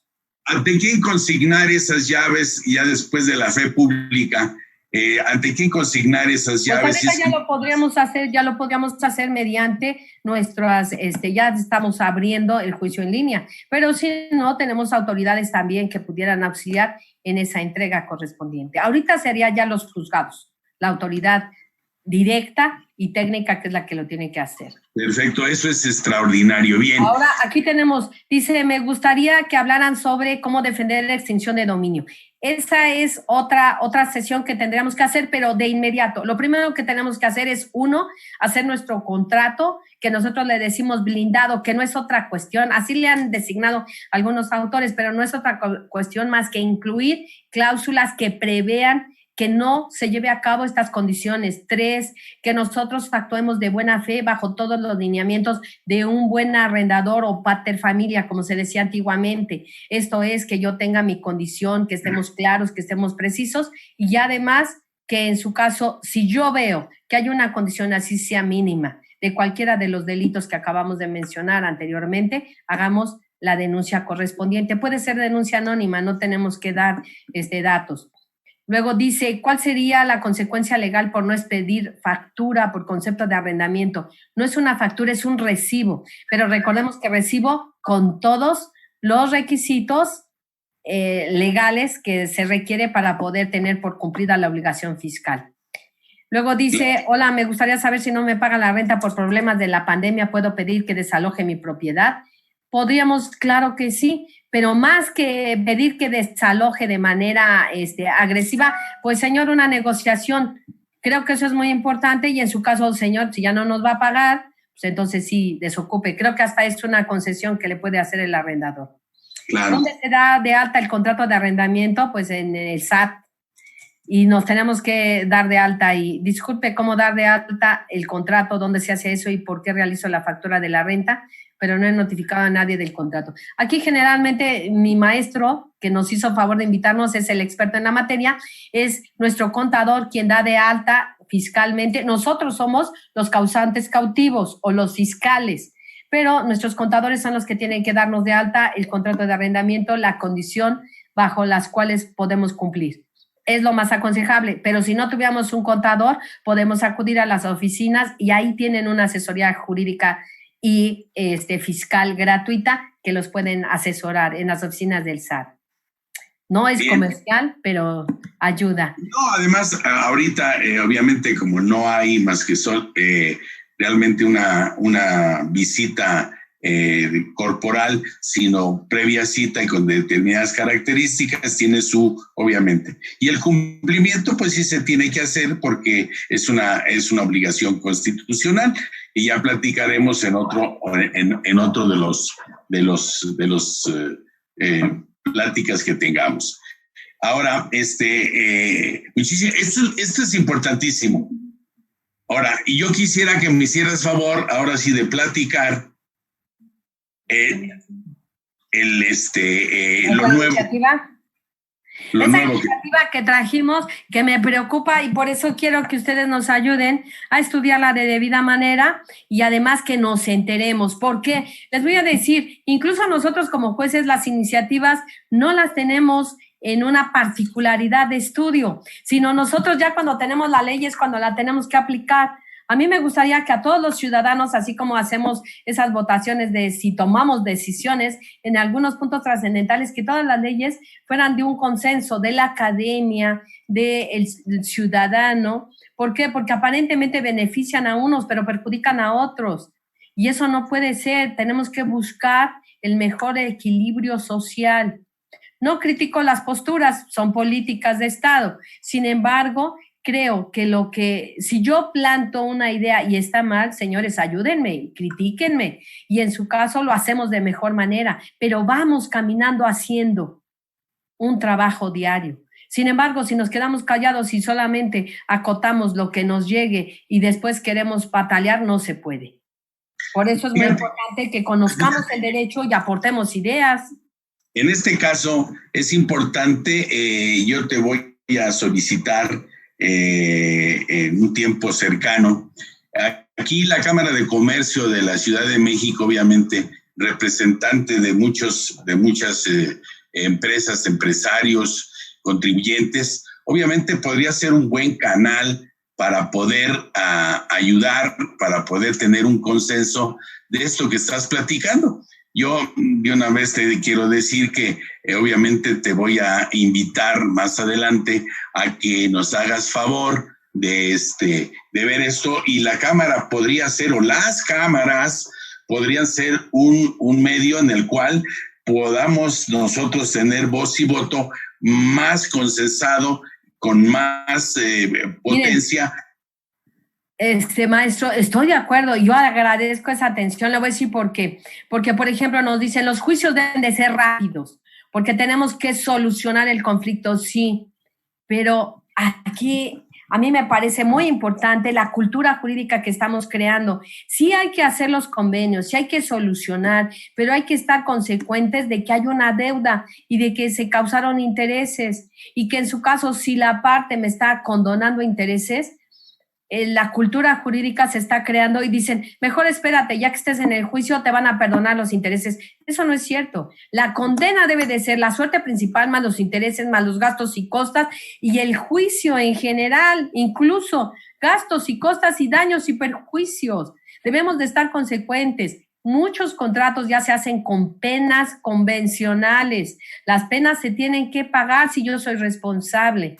Entonces, ser cautos en eso, maestro. No es de que me den una solución pronta, sino es una verdadera solución. Sí. Ahora, una negociación, yo por eso lo he recomendado, aún cuando dice, no es posible que tú, juez, estás recomendando la negociación. Claro que sí, negociación, mediación, conciliación son muy importantes. ¿Por qué? Porque las dos partes se deben de ir satisfechas. Con una sentencia, sí, le vamos a dar la razón a uno, pero el otro siempre va a estar, sea quien gane, va a estar inconforme. Y entonces, si las dos partes tratan de arreglar su conflicto y sus intereses de manera concatenada, los dos se van a ir tranquilos y felices. ¿Para qué quiero un procedimiento que lleve 2, 3 años? Sí, y regularizar las cosas lo más pronto es lo mejor. Claro, muy, muy importante llegar a esto. Bueno, y lo nuevo que viene, licenciada, ¿cuál sería? Ahí está, se los presento. Aquí tenemos, miren, aquí había yo hecho toda una panorámica. Esta nada más, se los voy a poner ya. Perdón, Jenny. Perfecto. Déjeme ponérselas, porque aquí tengo compartir, perdón, compartir, sí. Es que abrí en lugar de primero compartir, no, perdón. Todavía estamos aquí un poco cautelosos en el punto. Jenny, no puedo compartir. A ver, nuestro equipo de producción allá en la aquí cámara. ¿Ya? Miren, es que aquí abrí el arrendamiento inmobiliario, pero no quiero el arrendamiento inmobiliario. Quiero el punto. Espérenme un momento. Ahí está. Ya estamos listas. Yo creo que sí. Para nuestra pantalla. Y aquí está, miren, lo más importante se los voy a poner, que lo marqué, aquí están, la propuesta, ¿cierto? Lo voy a poner. La propuesta dice, el arrendamiento es un contrato mediante el cual las partes contratantes se obligan recíprocamente, una a conceder el uso o goce temporal de una cosa y la otra a pagar por ese uso o goce un precio cierto, aun cuando las partes le dieran oralmente o por escrito una denominación o nombres diferentes. Esto es muy peligroso. Ustedes lo vieron con el comodato, con el usufructo, con el uso y la habitación. ¿Sí se dan cuenta? O sea, no podemos decir que yo hice un contrato de comodato, pero realmente es de arrendamiento. No. O sea, el contrato, por eso hay clases de contratos. Y nosotros, todo abogado debe de saber qué es una figura y qué es la otra para que lo entendamos. No significa que yo ponga un usufructo y lo que quería decir era un contrato de arrendamiento. Luego dice, el arrendamiento de vivienda es un contrato específico de arrendamiento, por medio del cual la relación entre las partes cumple con el objetivo social de coadyuvar al cumplimiento del derecho humano a la vivienda de la parte arrendataria a cambio de un rédito a favor del arrendador. Rédito aquí es a cambio de un pago, no es un rédito. La palabra rédito nos puede llegar a confundir. Claro. Entonces, ese es el punto. Ahora me voy a ir a la otra, que por eso les digo que a mí me parece muy interesante. Dice, el arrendamiento de vivienda no podrá ser menor a 3 años. ¿Se imaginan esta condición? O sea, ahorita nuestras plazas comerciales, nuestras tiendas, que me hubieran obligado por 3 años y que las tengo cerradas 5 meses y que no pueda yo dar por finiquitado esa obligación. Imposible. Se prohíbe a los arrendadores de solicitar como garantía cualquier título de propiedad. También es confuso. ¿Por qué? Porque todos los fiadores entregaban en ocasiones la garantía de que son solventes, no solo porque eran trabajadores y porque tuvieran un buen crédito, sino en ocasiones también se daba la solvencia de la garantía. ¿Para qué? Pues para mayor confiabilidad. ¿De quién? Pues de la obligación que estamos nosotros llevando a cabo, ¿no? Luego dice, el caso del arrendamiento de vivienda, la ausencia de contrato impedirá que pueda hacerse un desalojo aún por incumplimiento del pago de la renta hasta que no sea subsanada esta formalidad. Esto también es muy importante, si me lo quieres subir un poco. Gravísimo.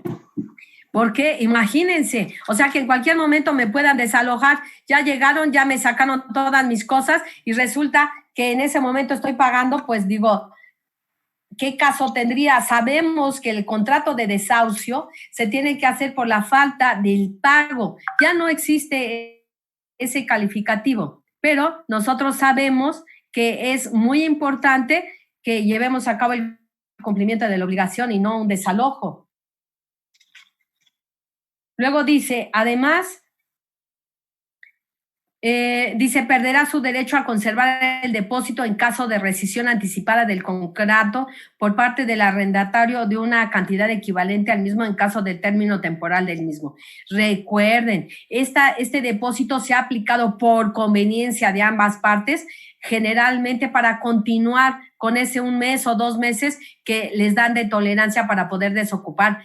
Pero 3 años obligados, imagínense lo riesgoso que es, y que además de que no me pagaste, yo te tenga que dar lo consecuente, está muy mal, ¿no lo creen? Sí, claro. Y fíjate que aquí el problema es para ambas partes, porque ahí puede haber abuso de ambas partes, ¿no?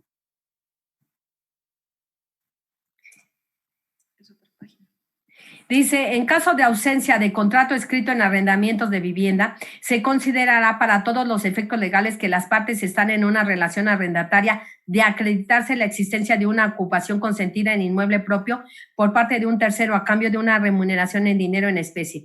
En estos casos también bastará la protesta de decir verdad para impulsar la acción por cualquier violación a la relación de arrendamiento sin detrimento de las partes que deban acreditar fehacientemente sus dichos durante el juicio y sin menoscabo de lo establecido en el artículo 2406. Aquí estamos hablando del subarriendo. Y además dice, en caso de ausencia de contrato escrito en arrendamientos de vivienda, o sea, ya estamos dando por cuenta que no, primero nos dijeron que debe de ser escrito, pero ahora nos dicen, en caso de que no haya, se considerará para todos los efectos legales que las partes en una relación arrendataria de acreditarse la existencia de una ocupación consentida. ¿Qué significa? O sea, que puede existir contrato de arrendamiento aunque no exista el arrendamiento. Y la última parte, la más importante, que dice, son derechos del arrendatario del inmueble con destino de vivienda 1, a que no se le exija más de 1 mes de anticipo para el arrendamiento del inmueble. Se han pedido 2 y es consecuencia voluntaria de las partes. A no pagar un depósito de garantía mayor al precio del primer mes de renta. Si eran 2 garantías, ¿cómo es posible que nos hablen de esta condición? No ser víctimas de desalojos arbitrarios y ilegales y forzosos. O sea, si no pagaste, te tienen que hacer un desalojo. En caso de desocupaciones o lanzamientos ordenados judicialmente, deberá notificarse de la diligencia con una anticipación de 2 meses, contados a partir de la fecha de la notificación. O sea, 2 meses va a tener el arrendador parado su negocio, llamémosle así. Porque sí, el arrendador es un negocio. Claro. Y aparte, la garantía que nos da o el depósito ya no va a servir para ver cómo nos deja ese bien, que tendríamos que competir contra el aval y contra él mismo en fecha posterior, ya que es independiente a esto, ¿no? Sí, y luego dice, en caso de personas con discapacidad, mujeres víctimas de violencia, embarazadas, personas indígenas, inmigrantes, personas en asentamientos informales, niños, niñas y otros grupos que así lo requieran, a que no se realice ningún desalojo sin la presencia de personal que brinde la asistencia psicosocial o de cualquier otro carácter pertenecientes a las instituciones encargadas de atender su situación particular. Yo pregunto, entonces ahora arrendamos, pero también tenemos que buscar que se les proteja a estos grupos vulnerables. ¿Qué culpa tengo yo de que en ese momento inclusive prevean esto y se ubiquen en uno de estas situaciones a propósito, ¿no? De mala fe. Y esta situación es gravísimo porque entonces ¿quién me va a pagar, no? Dice, en caso de desocupaciones o lanzamientos ordenados judicialmente a acceder, en caso de no contar con otras alternativas de vivienda adecuada, refugios temporales y acompañamiento gubernamental para acceder a alternativas de vivienda públicas o privadas, así como a todas las medidas disponibles para evitar una situación de calle. O sea, también como arrendador me tengo que preocupar de no dejarlo en la calle, que le voy a buscar un préstamo, le voy a cuidar sus intereses. Esa es una preocupación que por eso se los planteo. Luego, a acceder a los mecanismos de solución de controversias en casos fortuitos. Esto es muy importante, que requieran un replanteamiento de las condiciones del contrato, de conformidad con lo establecido en la Ley de Justicia Alternativa del Tribunal Superior de Justicia para el Distrito Federal. Señores, caso fortuito y fuerza mayor, ¿va a ser responsable nuestro Centro de Justicia Alternativa? Pues podemos acudir ahí, pero es una opción, es un camino que nos permite ayudar, no que sea obligatorio. Claro. Siguiente, dice de conformidad, y este es el último punto. Dice, de conformidad con el artículo 1796, que nos habla de la ley o la teoría de la imprevisión, que esa la platiqué la vez pasada con el licenciado, pero me parece muy importante que volvamos a este estudio.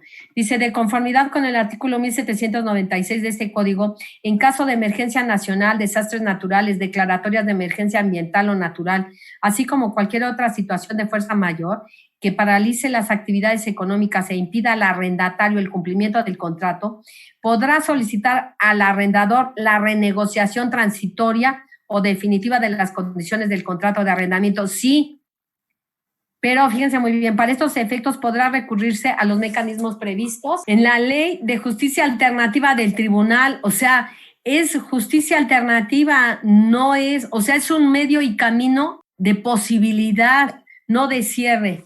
Ya.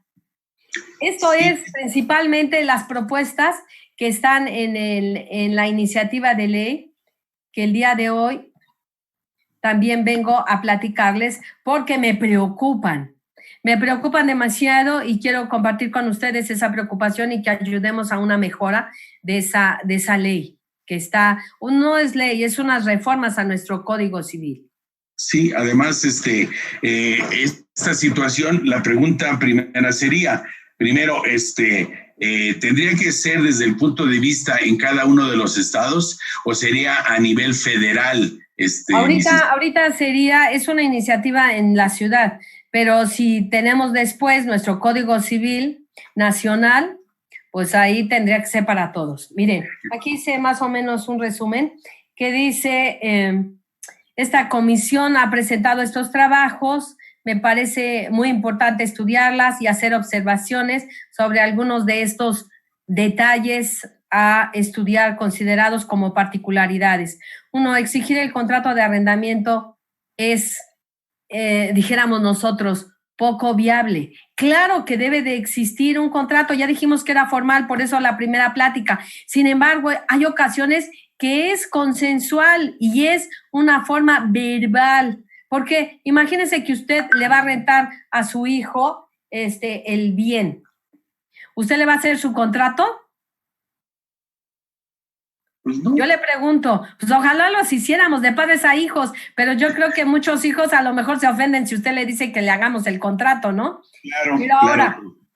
Peor, a ver, se lo voy a hacer a mi hijo, a quien lo estoy ayudando porque recientemente se acaba de casar. Voy a hacerle su contrato por escrito y además lo tengo que dar de alta en Hacienda y tengo que pagar impuestos. Aunque la renta, recordemos, la renta debe de ser proporcional. Yo no creo que el hijo pague una renta proporcional cuando está apenas empezando a volar.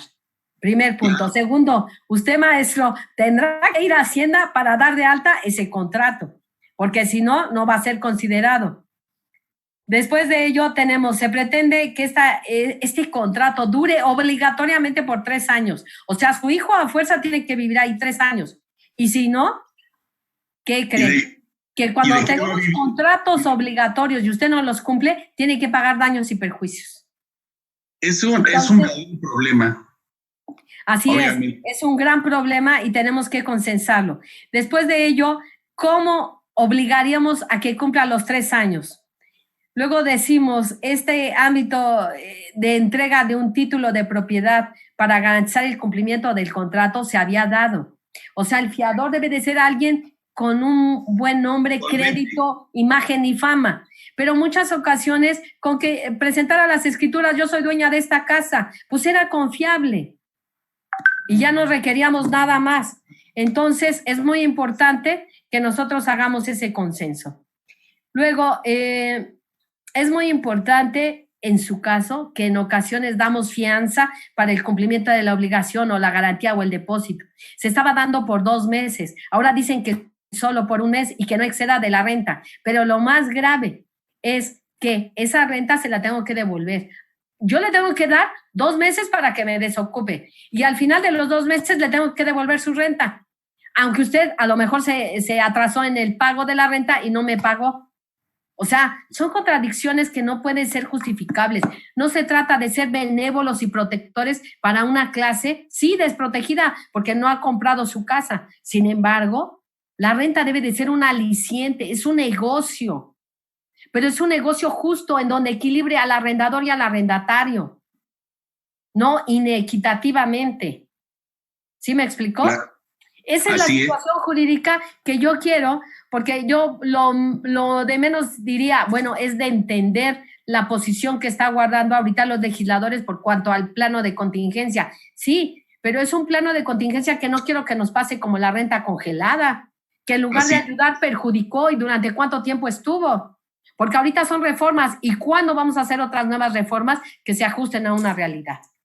Sí, la realidad tiene que ser perentoria, obviamente, y la ley debe de prever esa situación perentoria, pero no de manera permanente, ¿no? Además debe ser forma, tiempo y ajustes convenientes.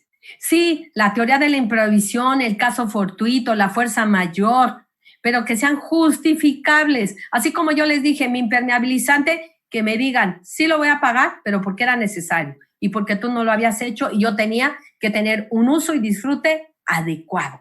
Claro, por supuesto. Pues caray. Maestro, con eso es mi intervención. Ustedes me dicen si tenemos todavía alguna pregunta. Creo yo que tenemos 8 minutos para que ustedes me digan y si no...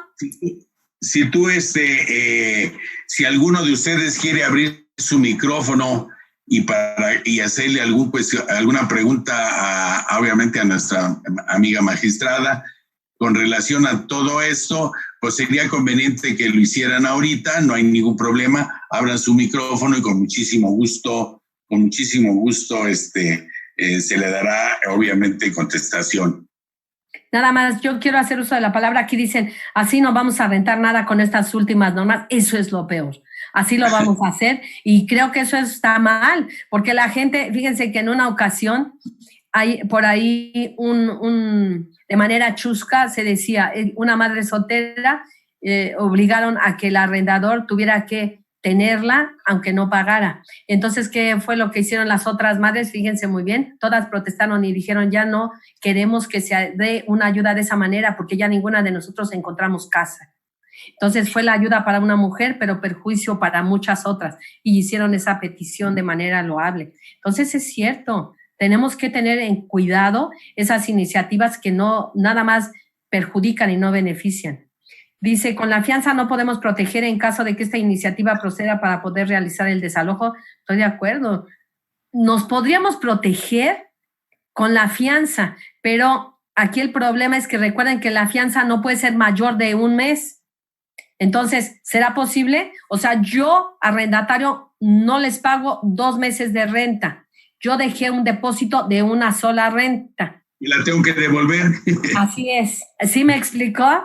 Luego claro. Dice, del análisis preliminar, si pasa esta reforma, indudablemente afectarán a aquellas personas que tengan como actividad la de arrendar bienes, no solo a los arrendadores, a los arrendatarios. ¿Por qué? Porque ahorita, si tenemos escasez de vivienda, tenemos una paradoja, ¿eh? Así como hay muchas personas que han entregado las viviendas, tenemos otras que ansiosamente están buscando dónde vivir, porque donde vivían no les alcanzó para pagar, están buscando lugares más económicos. Y entonces, claro. ¿Qué sucede? O sea, en lugar de ayudar, vamos a perjudicar. Sí, y además el equilibrio se pierde realmente porque mucha gente invierte en tener bienes inmuebles para tener una garantía en el futuro que sería inclusive más permanente que tener un dinero en un banco con un interés que a lo mejor tampoco nos va a alcanzar, ¿no? Y algo que dice un compañero aquí, dice, no podrá ser menor a 3 años salvo disposición expresa por el arrendatario.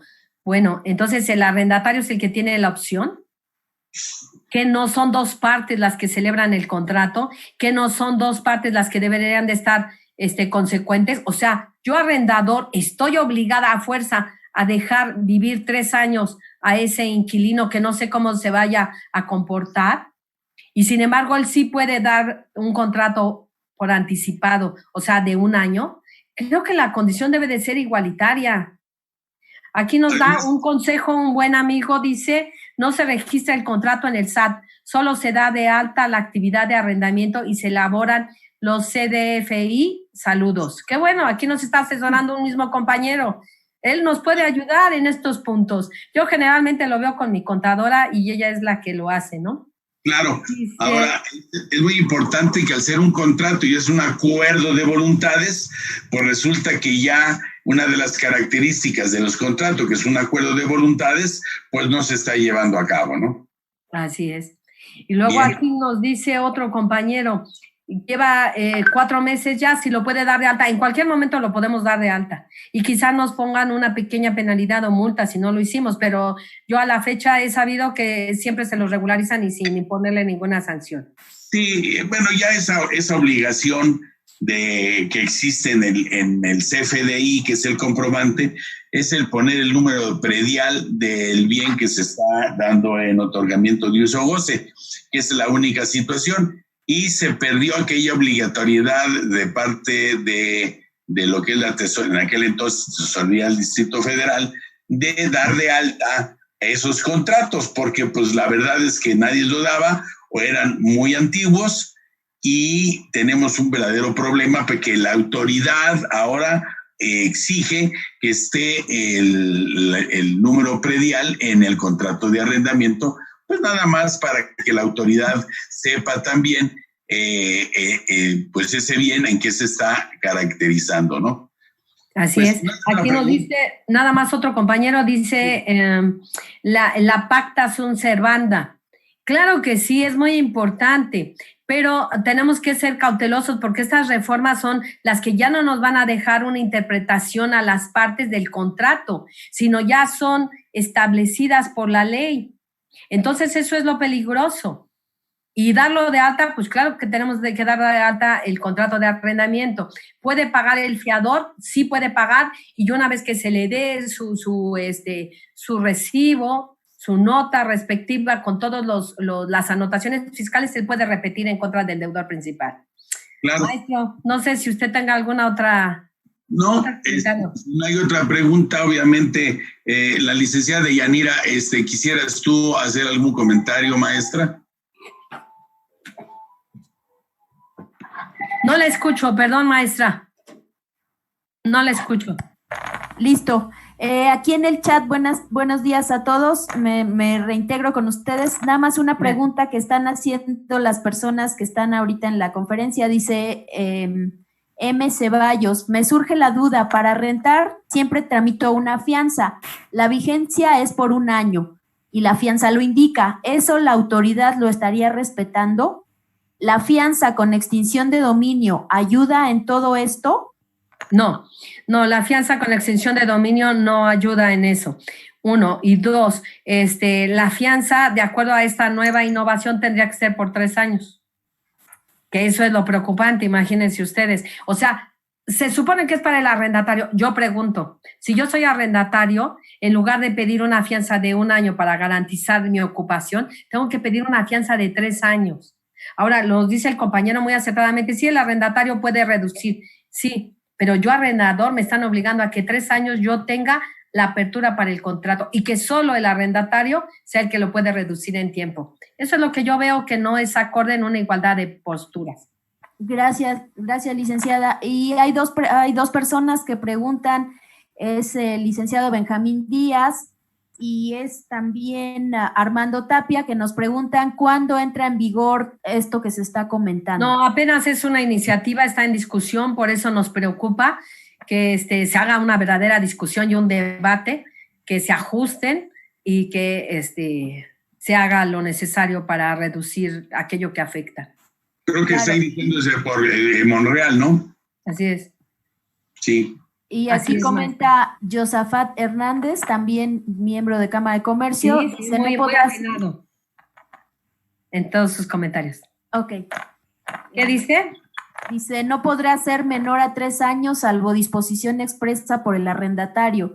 Sí, El así es. análisis preliminar, si pasa a esta reforma, indudablemente afectarán a aquellas personas que tengan como actividad la de arrendar bienes inmuebles para casa, habitación o vivienda, como lo marca la iniciativa.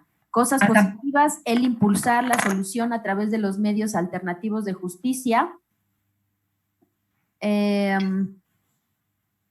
A través de los medios de justicia, como lo es a través de mediación privada con fe pública, y cosas negativas, que el Estado se encuentre endosando el derecho